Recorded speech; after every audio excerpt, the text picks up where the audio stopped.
The reason you keep going back to the apps isn't loneliness. It isn't weakness, and it isn't desperation. It's something much more specific, and it was put there on purpose. Most people who have been on the apps long enough have had some version of the same conversation with themselves. You know it isn't working the way you hoped. You've deleted and reinstalled enough times to have lost count, and still, something keeps pulling you back. The story most people tell themselves about that pull is some version of, "I just can't help it," which quietly becomes, "There must be something wrong with me." Today that story ends, not because the apps are fine, not because the pattern doesn't matter, but because the pull you've been blaming yourself for was engineered. And there is a paper trail. Here is what most of the apps are bad for you. Content skips over. The slot machine comparison has been made enough times that it's almost lost its impact. Variable reward, dopamine, intermittent reinforcement. Yes, fine. Most people have heard this, but hearing the metaphor is not the same as understanding the mechanism. And the mechanism is worth slowing down for. Because slot machines work not just through the reward, but through the specific architecture of the uncertainty. The timing of the reward is deliberately unpredictable. Not random in the way life is random. Calibrated, engineered to land in the precise window where the brain commits to waiting for the next one. Dating apps were built on the same principle. Think about the last time a match notification arrived. Not when you expected it, when it arrived after a silence long enough that you'd half given up.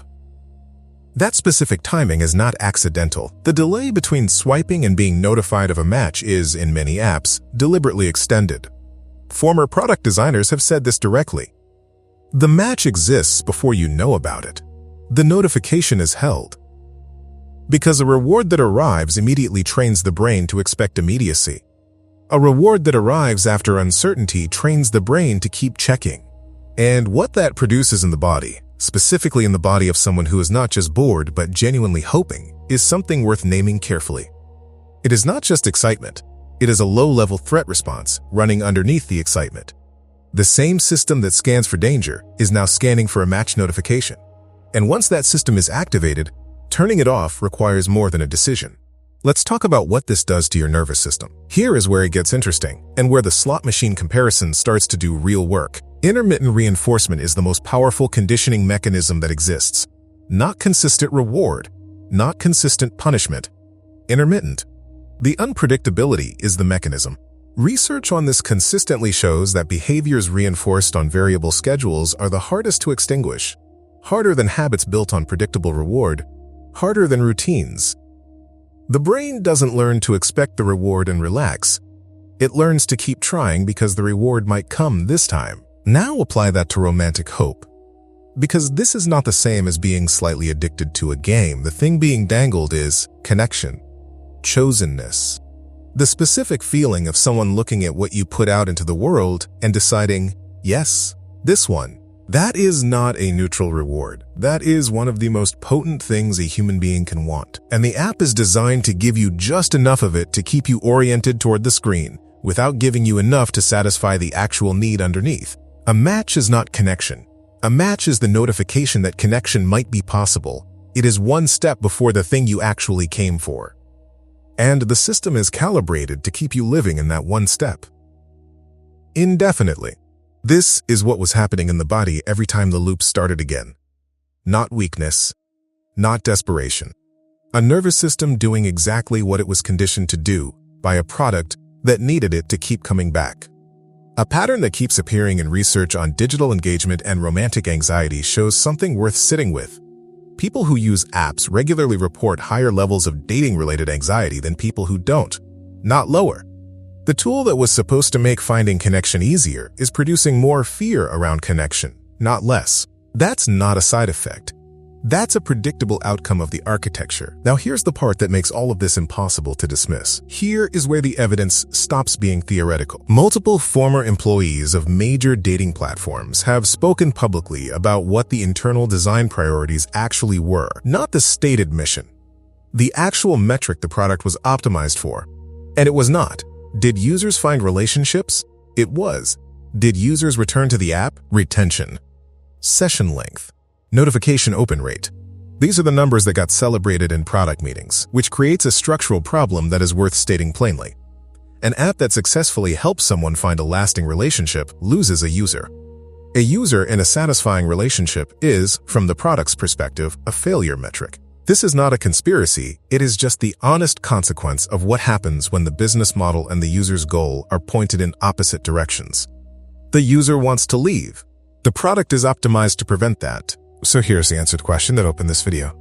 Why does someone who knows the apps aren't working, who has deleted and reinstalled, who has felt the hollow feeling enough times to have a name for it, why do they keep going back? Because the product they were using was specifically designed to make leaving harder than staying. Because the reward was timed to train the brain to wait for the next one.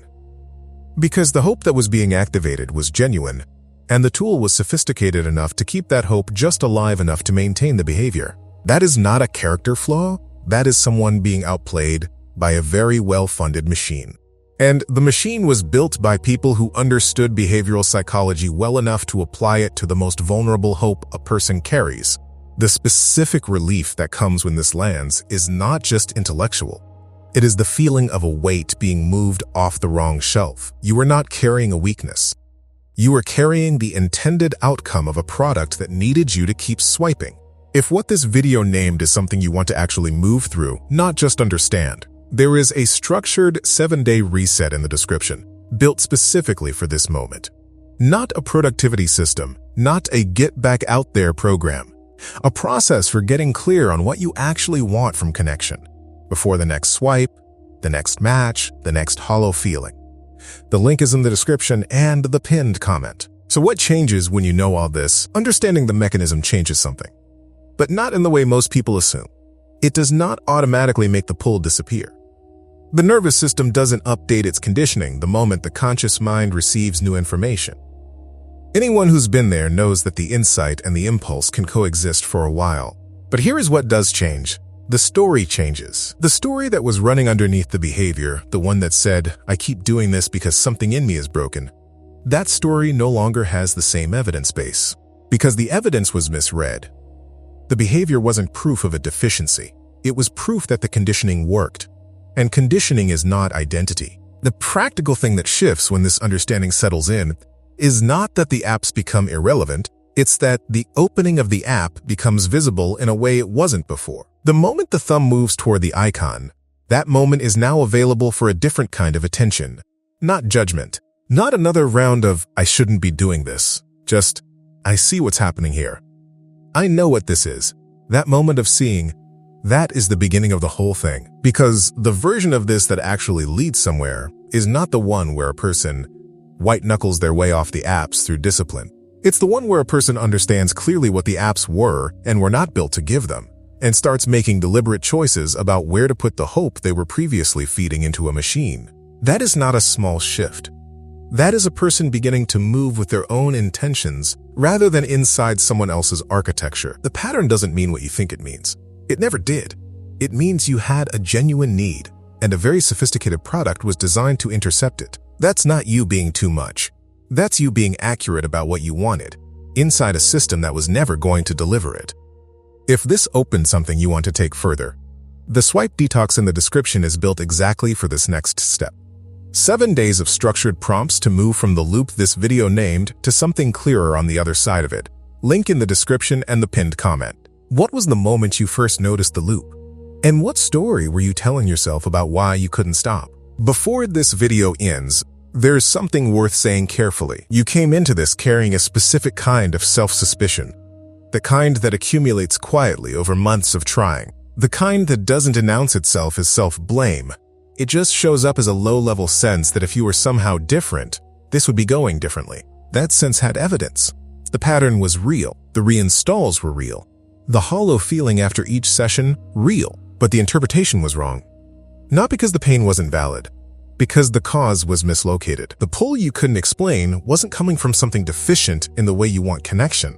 It was coming from a machine that spent significant resources learning how to manufacture that pull, specifically in people who want connection genuinely and deeply. The strength of the pull was, in a very specific sense, proportional to the realness of what you were hoping for, which means the thing that kept you in the loop was not a flaw. It was a signal, a genuine, accurate, completely human signal that what you came for was real, even when what you found wasn't. You were never the problem. The architecture was the problem. And now that you can see the architecture, you are no longer inside it the same way. The version of you that is genuinely ready for real connection, not fixed, not perfectly healed, just no longer carrying the wrong explanation for what happened, is not waiting somewhere in the future. That version is the one who just watched this video and felt something shift. That's not the end of anything. That's the beginning of the whole thing.